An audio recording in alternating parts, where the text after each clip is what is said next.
हिमालय की तलहटी में बसा एक छोटा सा गांव था, सूरजपुर, जहाँ न शहर का शोर था न कोई दिखावा। हर सुबह यहाँ ठंडी हवा अपने साथ ताजगी लेकर आती थी। पेड़ों से ओस की बूंदें धीरे धीरे जमीन पर गिरती थीं और दूर मंदिर से आती मधुर घंटियों की आवाज पूरे माहौल को शांत और पवित्र बना देती थी। यहाँ के लोग सादे थे, मेहनती थे और दिल से एक दूसरे से जुड़े हुए थे। इसी गांव के एक कोने में एक छोटा सा ठेला लगता था, जिस पर साफ अक्षरों में लिखा था, रवि मोमोज वाला। रवि एक शांत स्वभाव का लड़का था। वह कम बोलता था, लेकिन उसके सपने बहुत बड़े थे। हर सुबह सूरज निकलने से पहले ही वह उठ जाता। अपने छोटे से घर के बाहर बैठकर वह आटा गूंथता, धीरे धीरे, पूरे ध्यान के साथ। ऐसा लगता मानो हर मोमोज में वह अपना सपना मिला रहा हो। रवि बेटा, थोड़ा आराम भी कर लिया कर। अभी नहीं माँ, अभी तो बहुत दूर जाना है। रवि टोकरी से ताजी सब्जियां निकालता है, हरी हरी गोभी, लाल गाजर और ताजी धनिया। वह सब कुछ अच्छे से धोता है, फिर उन्हें बारीक काटता है। उसके लिए ये सिर्फ सब्जियां नहीं थीं, ये उसकी मेहनत का हिस्सा थीं। अब वह मसाले मिलाता है, नमक, अदरक और हल्का सा मसाला, और फिर अपने हाथों से मोमोज बनाता है। एक एक मोमोज इतनी सफाई और प्यार से, जैसे वह किसी अपने के लिए बना रहा हो। मोमोज तैयार करते ही रवि अपना ठेला लेकर गांव के चौक पर पहुंच जाता। वह स्टीमर में मोमोज लगाकर भाप चढ़ा देता। कुछ ही देर में गर्म भाप के साथ मोमोज की खुशबू पूरे माहौल में फैल जाती। धीरे धीरे लोग उसके ठेले के सामने लाइन लगाकर खड़े होने लगते। अरे रवि, आज तो खुशबू दूर से ही बुला लाई। बस काका, आज और भी प्यार डाल दिया है। एक प्लेट लगा दूं? हाँ, लगा दो।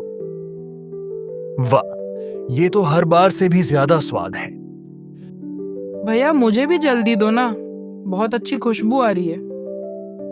धीरे धीरे रवि का ठेला गांव का पसंदीदा बन गया था।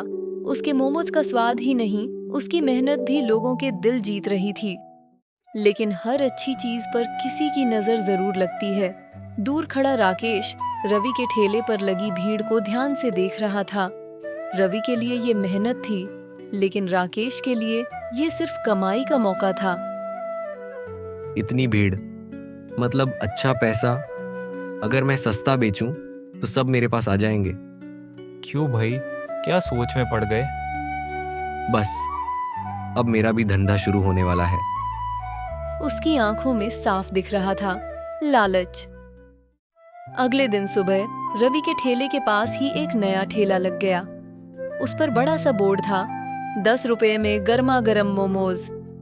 गांव वाले हैरान रह गए। अरे, आधे दाम में? चलो आज वहीं से खाकर देखते हैं। धीरे धीरे लोग राकेश के ठेले की तरफ जाने लगे। आइए आइए, सिर्फ 10 रुपए में गरम मोमोज। रवि चुपचाप खड़ा यह सब देखता रहा। सस्ता दाम लोगों को जल्दी खींच लेता है, लेकिन हर सस्ती चीज सही नहीं होती। उस रात पूरा गांव सो चुका था। चारों तरफ सन्नाटा था, बस हल्की ठंडी हवा चल रही थी। रवि पानी लेने बाहर निकला, तभी उसने देखा राकेश चुपके से कहीं जा रहा है। इतनी रात को ये कहाँ जा रहा है? वह चुपचाप उसके पीछे चल पड़ा। कुछ दूर जाकर राकेश एक गली में रुका, जहाँ एक आदमी बासी और सड़ी हुई सब्जियां बेच रहा था। ये सब फेंकने वाला था, सस्ते में ले जा। बस यही चाहिए, सब दे दे। रवि हैरान रह गया। ये सड़ी सब्जियां क्यों ले रहा है? राकेश सब्जियां लेकर अपने घर की तरफ बढ़ गया। रवि भी दूर दूर से उसका पीछा करता रहा। घर पहुंचकर राकेश अंदर गया और कुछ देर बाद वहीं उन सब्जियों से मोमोज बनाने लगा, बिना धोए, बिना साफ किए। लोगों को क्या फर्क पड़ता है, उन्हें तो बस सस्ता चाहिए। दरवाजे के बाहर खड़ा रवि सब देख रहा था। उसके चेहरे पर अब साफ गुस्सा और दर्द था। अगले दिन गांव का माहौल बदल गया था। कुछ लोग पेट दर्द की शिकायत कर रहे थे, तो कुछ कमजोरी से बैठे थे। कल से तबीयत ठीक नहीं लग रही। तभी एक छोटा बच्चा रोते हुए रवि के पास आया। भैया पेट में बहुत दर्द हो रहा है। कहाँ से खाया था बेटा? वो नए वाले अंकल के मोमोज। अब सच सबको बताना ही पड़ेगा। रवि की आंखें गंभीर हो गईं। अब बात सिर्फ धंधे की नहीं थी, लोगों की सेहत की थी। मुझे आप सब लोगों को एक बात बतानी है। हाँ हाँ बोलो रवि, क्या बात है? कल रात मैंने अपनी आंखों से देखा, राकेश सड़ी हुई सब्जियों से मोमोज बना रहा है, बिना साफ किए। तुम सब उसके मोमोज मत खाओ, ये तुम्हारी सेहत के लिए ठीक नहीं है। अरे रहने दे, तू जलता है उससे। हाँ, उसका धंधा अच्छा चल रहा है ना, इसीलिए बुरा बोल रहा है।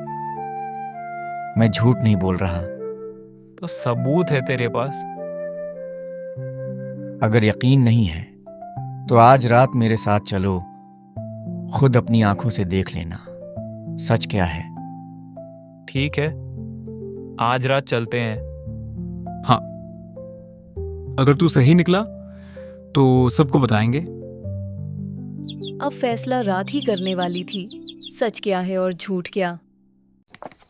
उस रात रवि के साथ 2 गांव वाले भी चल पड़े। चारों तरफ सन्नाटा था। तीनों धीरे धीरे राकेश का पीछा कर रहे थे। देखते हैं सच क्या है। अगर तू झूठा निकला ना, अच्छा नहीं होगा। बस थोड़ा इंतजार करो। कुछ दूर जाकर राकेश वहीं पुरानी गली में रुका। तीनों छुप कर देखने लगे। वहां एक आदमी बासी और सड़ी हुई सब्जियां बेच रहा था। ये सब बची हुई है, कोई काम की नहीं, सस्ते में ले जा। बस यही चाहिए, जितना है सब दे दे। ये तो सच बोल रहा था। हमें तो यकीन ही नहीं हो रहा। तभी रवि आगे बढ़ता है। राकेश, तुम यहाँ? तो ये है तेरे सस्ते मोमोज का सच। अब सच छुप नहीं सकता था। लालच रंगे हाथों पकड़ा जा चुका था। अगले ही दिन पूरे गांव में बात फैल गई। लोग गुस्से में राकेश के ठेले के पास इकट्ठा हो गए। तूने हमारे साथ धोखा किया। सड़ी हुई चीजें खिलाकर पैसे कमा रहा था। मुझे माफ कर दो, गलती हो गई।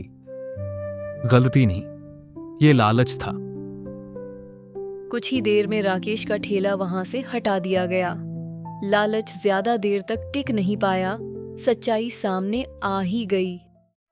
अब सब लोग रवि के ठेले के पास पहुंचे। रवि बेटा, हमें माफ कर दे। हमने तुझ पर शक किया, लेकिन तू सही था। कोई बात नहीं, आप सबकी सेहत ही सबसे जरूरी है। भैया अब से हम सिर्फ आपके ही मोमोज खाएंगे। ईमानदारी धीरे चलती है, लेकिन आखिर में जीत उसी की होती है। अगर आपको ये कहानी पसंद आई तो वीडियो को लाइक जरूर करें और ऐसी ही दिल छू लेने वाली कहानियों के लिए मनी स्टोरी टून्स को सब्सक्राइब करना मत भूलिए।